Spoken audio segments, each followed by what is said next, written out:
mulai melakukan pemeriksaan? Jadi saya mulai memegang David itu hari Rabu malam, sekitar jam 12-an. Tepatnya sih mungkin masuk ke Kamis dini hari jam 1-an. Itu pasien pindah dari Rumah Sakit Medika ke Mayapada Kuningan. Sejak saat itu saya pegang sampai saya pulangkan beliau.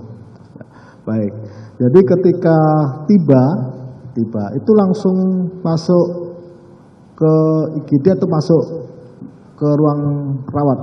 Jadi saat tiba itu sekitar jam 00, hampir jam 1 pagi itu pasien langsung ke UGD. Dia di UGD terus terang kondisinya sangat tidak bagus. Jadi koma dengan GCS-nya 3, tidak ada respon sama sekali dan beliau tidak ada respon sama sekali terhadap rangsangan apapun yang kita berikan. Nah, dari pindahan dari rumah sakit sebelumnya ke Mayapada itu memang belum banyak dilakukan tindakan. Jadi, otomatis saudara kan ada rekam medisnya, ya, dari rumah sakit sebelumnya kan? Betul. Tindakan-tindakan tertentu kan, tindakan-tindakan tertentu apa yang saudara baca itu? Jadi kita melihat memang di rumah sakit Medika sudah diberikan obat sesuai dengan kemampuan rumah sakit tersebut. Jadi saya tidak melihat ada yang salah pada penanganan di rumah sakit Medika. Tetapi memang mungkin perlengkapan mereka tidak begitu lengkap, makanya dirujuk ke Rumah Sakit Mayapada Kuningan. Nah, saat saya terima, itu memang kondisinya sangat tidak bagus, GCS-nya 3, dan itu di paru-parunya itu bunyi dahaknya sangat-sangat kental sekali. Saudara, ini agak dekat ya, suaranya biar agak keras. Ya. Baik, jadi itu kondisi awal. Ya. Terus akhirnya saudara itu automatically, maksudnya saudara ditunjuk sebagai penanggung jawab atau setiap pasien terus ada ditunjuk atau memang tugas saudara? Itu tugas saya yang mulia. Otomatis saudara tim, ya, saya penanggung jawabnya ya. Betul. Baik, apa tindakan yang saudara lakukan? Jadi saat kita terima karena dia sudah koma dengan GCS 3, itu langsung kita intubasi, arti kita langsung pasang alat bantu nafas. Karena refleksnya semua sudah hilang. Jadi kalau refleksnya sudah hilang, maka pasien tersebut akan cenderung untuk gampang terdapat infeksi yang akan memperberat. Nah, dari data rumah sakit sebelumnya dan dari pemeriksaan laboratorium yang kita lakukan saat itu infeksi yang sudah pasien dapatkan itu sangat-sangat berat sekali. Leukositnya sudah sampai 20 ribuan, marker infeksinya pun PCT pun sudah cukup tinggi, di atas 4. Dan CRP atau peradangan itu sampai 200-an. Artinya ini anak memang terkena injury atau jejas yang sangat berat sekali. Maka waktu itu sekitar jam 1 pagian langsung pas di UGD Mayapada langsung kita intubasi, kita masukkan langsung ke dalam ventilator untuk melakukan pertolongan pertama.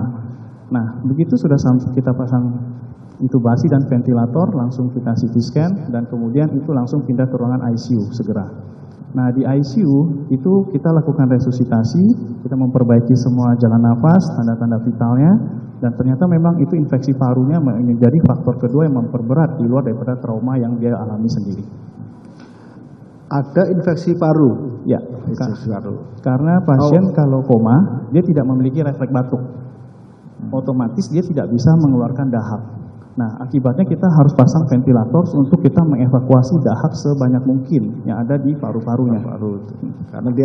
Karena koma itu ya. Betul. Ya, jadi menurut pendapat saudara, kan saudara melakukan CT scan. Ya. Apa yang ditemukan?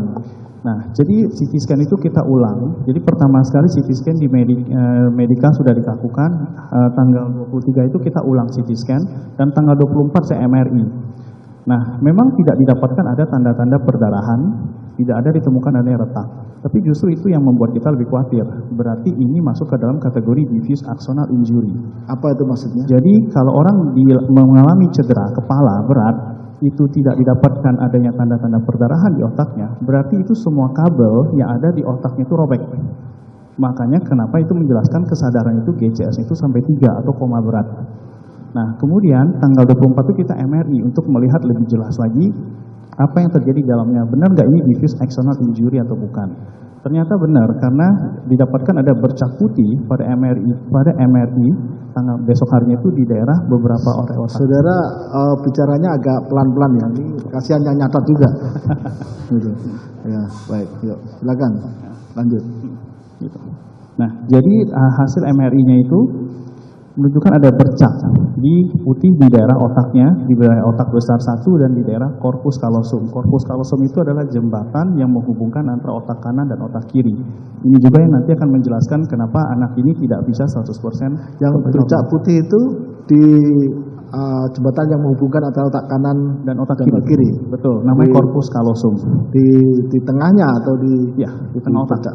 Bercak putih itu. Betul. Dalam kondisi normal Tidak ada. Betul. Bercak putih. Makanya itu. MRI mengkonfirm diagnosisnya diffuse axonal injury grade 2. Jadi terus otomatis kan saudara melakukan tindak lanjut.